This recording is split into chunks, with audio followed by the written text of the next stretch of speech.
Welcome to Forgotten Mysteries, the channel where we pull back the curtain on history's most baffling puzzles, unsolved cases, and the stories that don't quite add up.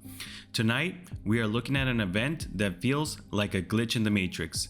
Picture this, it's April 25th, 2026. The Washington Hilton is hosting the White House Correspondents Dinner.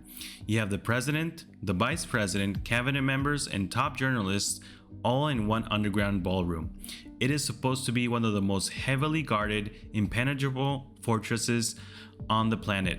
Yet, at 8:40 p.m., a 31-year-old man named Cole Tomas Allen sprints past a security checkpoint carrying a 12-gauge shotgun, a 38 caliber pistol, and multiple knives. A shootout erupts. A Secret Service officer is hit and the political world is turned upside down.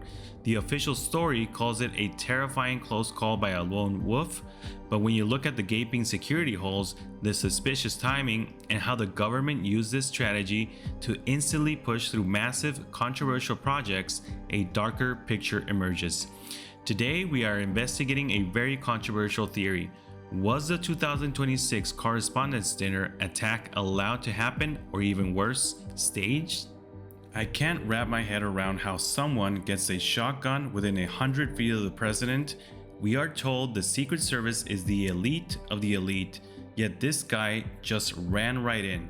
It immediately makes me question everything we've been told about executive protection.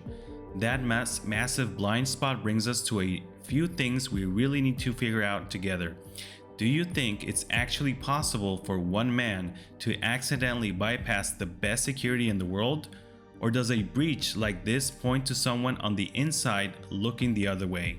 To understand how this nightmare unfolded, we have to look at how Cole Allen got inside in the first place.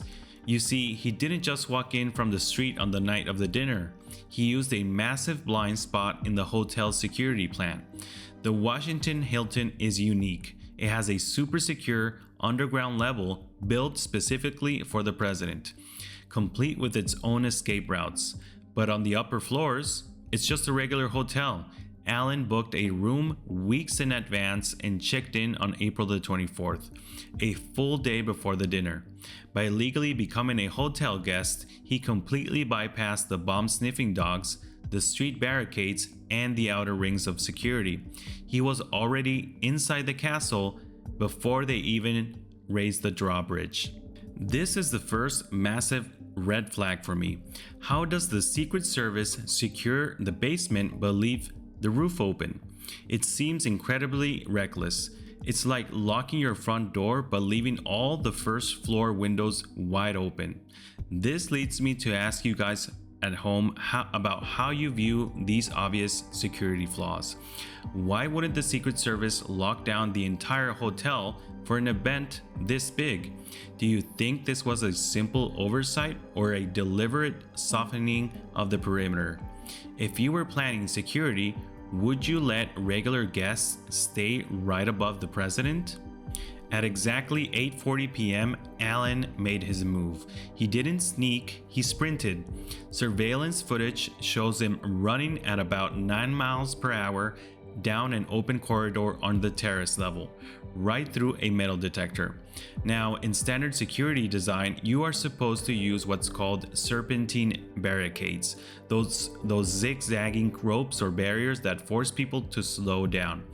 But there were none. It was a straight shot. Waiting near the checkpoint was a Secret Service counter-assault team. These guys are armed to the teeth with $4,000 assault rifles, suppressors, and lasers. In the military world, this is called an aura farm, standing around looking incredibly intimidating to scare off attackers. The problem is, an aura farm is just for show, because they were standing still in a straight hallway. They didn't have the time or the positioning to stop a guy sprinting at them before he crossed the threshold. This detail blows my mind. All those weapons, all that training, and it was basically useless because the hallway was a straight line. It feels less like an elite defense and more like a theatrical performance of security, with all that money and training falling flat. I want to hear how you interpret this failure.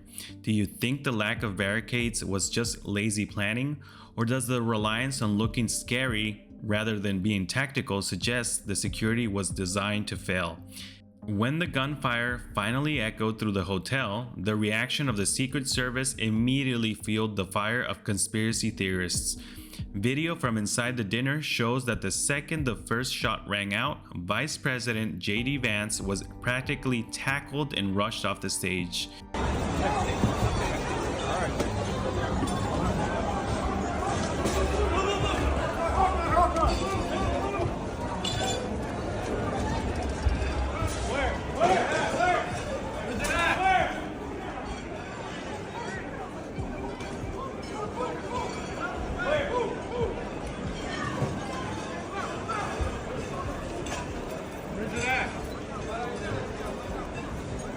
But what about President Donald Trump and First Lady Melania Trump? They were covered by agents but left on the stage for about 20 seconds. This 20-second delay made the internet explode. People instantly compared it to the July 2024 assassination attempt in Butler, Pennsylvania, claiming this was a staged photo op meant to make the president look defiant and brave. USA! USA! USA!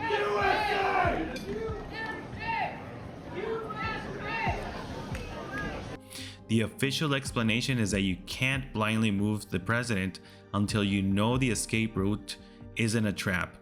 But to a skeptical public, watching one leader get whisked away while the other stays put looked incredibly suspicious.